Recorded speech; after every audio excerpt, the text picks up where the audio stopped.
अस्सलाम वालेकुम व्यूअर्स, कैसे हैं आप सब। आज तो जनाब बहुत ही ज़बरदस्त बन गई है हमारे पास चटनी। अक्सर ऐसा होता है दाल चावल घर में बनते हैं तो बच्चे जो हैं वो शौक़ से नहीं खाते।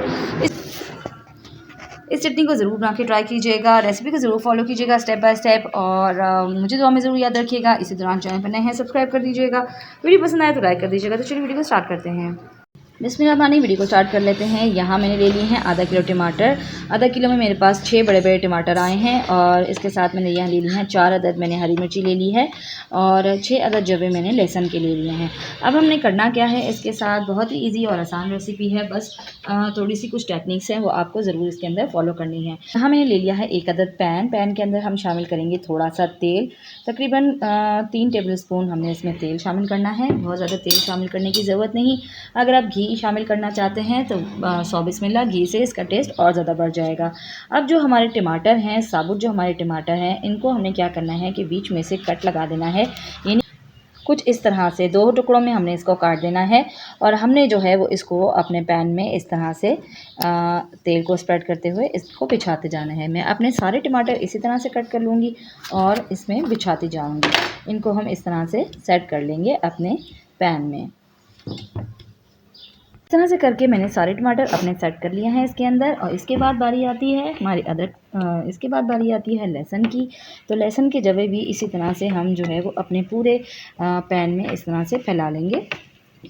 बारी आती है हरी मिर्चों की। हरी मिर्ची हमने इस डायरेक्ट साबुत नहीं डालनी है, क्योंकि ये तेल में बहुत ज़ोर से कड़कड़ाएंगी और आप जो है वो जल सकते हैं। तो इसको हम बीच में से इस तरह से कट कर देंगे, इस तरह से 2 टुकड़ों में कर देंगे। और ले ली, इस तरह से हमने सारी अपनी चीज़ों को प्रिपेयर कर लिया है।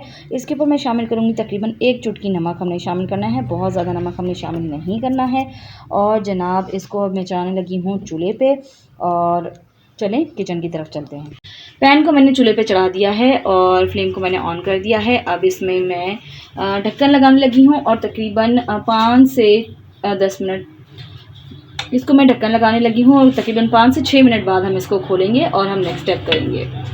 ठीक 5 मिनट बाद आप देख सकते हैं इसकी इस तरह की सिचुएशन आ चुकी है। अब ये इसके छिलके जो हैं बहुत अच्छी तरह से रिमूव हो रहे हैं। तो हम हाथों की मदद से या किसी भी चिमटे की मदद से ये सारे छिलके जो हैं वो रिमूव कर लेंगे। इस तरह से करके जितना पॉसिबल हो सकता है सारे छिलके हम इसके निकाल लेंगे।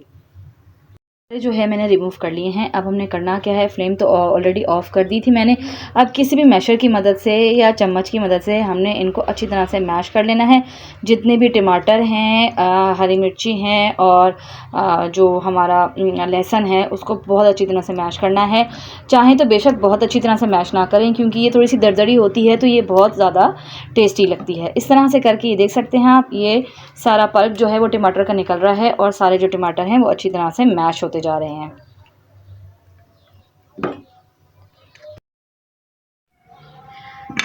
ये देखिए जनाब, मैंने अपने सारे जितने टमाटर थे और मिर्चें थीं और जो भी हमारे इंग्रेडिएंट्स थे उन सबको मैंने दरदरा सा पीस दिया है। आप चाहें तो इनको बिल्कुल बारीक भी मिक्सी में पीस सकते हैं, लेकिन इसका जो मज़ा है वो ऐसे दरदरे में ही आता है।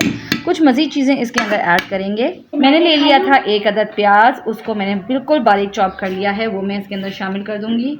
बिल्कुल बारीक कटा हुआ जो है हरा धनिया इसके अंदर शामिल करूँगी ढेर सारा, ताकि बहुत ही लजीज इसकी खुशबू भी आए। साथ ही साथ मैं इसके शामिल करूँगी कुछ मसाले।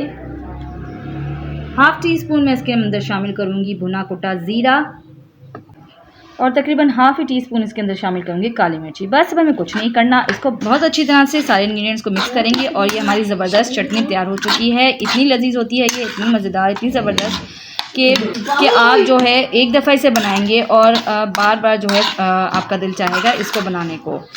तो इसको हम जो है वो चटनी हमारी तैयार हो गई है, इसको हम निकाल लेते हैं बाउल में। इस तरह से जनाब हमारी सारी चटनी हमने अपने बाउल में ट्रांसफ़र कर ली है।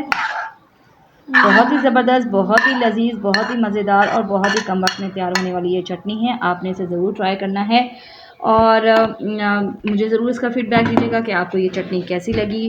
फिर मिलेंगे किसी नई रेसिपी के साथ इंशाल्लाह। तब तक के लिए अल्लाह हाफ़िज़।